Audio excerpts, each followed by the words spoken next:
جو نوجوان زنا کرتے ہیں انہیں پتہ ہونا چاہیے، حدیث پاک میں آتا ہے کہ جو زنا کرتا ہے اور پھر نہاتا ہے، غسل کرتا ہے، تو اس کے ہر غسل کے قطرے کے بدلے میں 1 سال کا گناہ اس کے نامہ اعمال میں لکھا جاتا ہے۔ تو جتنے قطرے ہوں گے اتنے سال کا گناہ اس کے نامہ اعمال میں لکھا جائے، اور جتنے قطرے گرتے ہیں زنا کے غسل کے بعد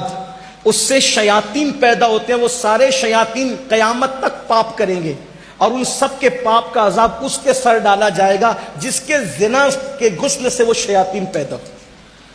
اور دوسری طرف حدیث پاک میں آتا ہے کہ جو نکاح کرتا ہے اور نکاح کرنے کے بعد جائز ملاقات بیوی سے کرتا ہے اور پھر غسل کرتا ہے، تو ہر قطرے کے بدلے میں 1 سال کی عبادت کا ثواب لکھا جاتا ہے، اور جتنے قطرے ہوتے ہیں ان کی تعداد کے برابر فرشتے پیدا کیے جاتے ہیں، اور قیامت تک وہ جتنی عبادت کریں گے اس سب کا صلہ اس کو ملے گا جس کے غسل کی قطرے کی تعداد کے برابر وہ فرشتے پیدا ہوئے۔ بہت سستا سودا ہے، اس لیے نکاح کرو۔ اور نکاح کی ضرورت ہے، میں اپنے بڑوں سے معافی مانگتے ہوئے کہوں، نکاح کی اگر ضرورت ہے، گھٹ گھٹ کے نہیں رہنا گھر میں، اپنے ماں باپ کے کان میں کہہ دینا میری شادی کر دو، یہ کوئی بری بات نہیں۔ چھپ کے زنا کرنے سے اچھا ہے، چھپ کے زنا کرنے سے اچھا ہے کہ ماں باپ کے کان میں خود نہیں کہہ سکتے، بھابھیوں سے کہلوا دو، بھائیوں سے کہلوا دو، دوستوں سے کہلوا دو میری شادی کر دو، یہ کوئی گناہ نہیں۔ کچھ لوگ کہتے ہیں شرم آئے گی، اگر کوئی نوجوان کہتے میری شادی کر دو تو عورتیں باتیں کرتی اللہ اس کو کیا ہو گیا، یہ پاگل تو نہیں ہو گیا،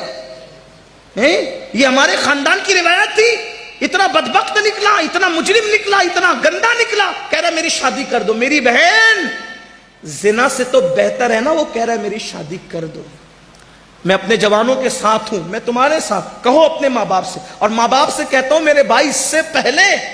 کہ تیرے بچے تجھ سے کہے میری شادی کر دو، تجھے کر دینا چاہیے۔ ہاں، کچھ لوگ کہتے ہیں مولانا کھلائیں گے کیا؟ میں نے کہا اللہ رزاق ہے، جو مرغیوں کو بھوکا نہیں رکھتا وہ تیری بہو کو کب بھوکا رکھے گا؟ اور جس رسول نے فرمایا صلی اللہ علیہ وآلہ وسلم کہ نکاح کرو مالدار ہو جاؤ، میرا تجربہ ہے جس نے بھی نکاح کیا وہ مالدار ہوا، شرط یہ کہ گناہ چھوڑ دے نکاح کے بعد۔ ہاں، اور بیٹیوں سے بھی کہتا ہوں کہ اگر ان کو یہ حاجت ہو کہ ان کا نکاح ہونا چاہیے تو وہ کسی کا ہاتھ پکڑ کر بھاگنے کی بجائے وہ شرافت کے ساتھ اپنی ماں کے کان میں کہہ دے کہ میری شادی کر دیجیے،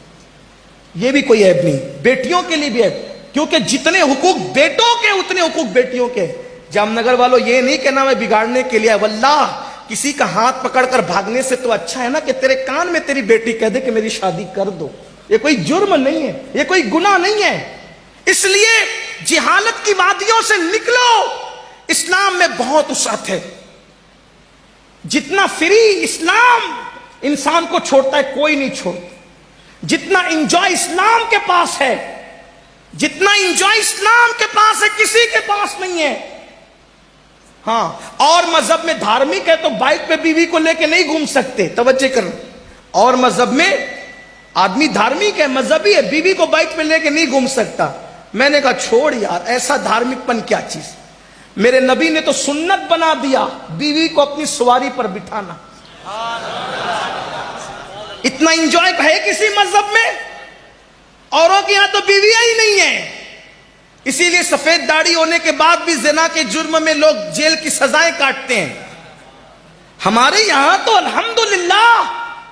نکاح سنت ہے، نکاح عبادت ہے، نکاح مذہب کا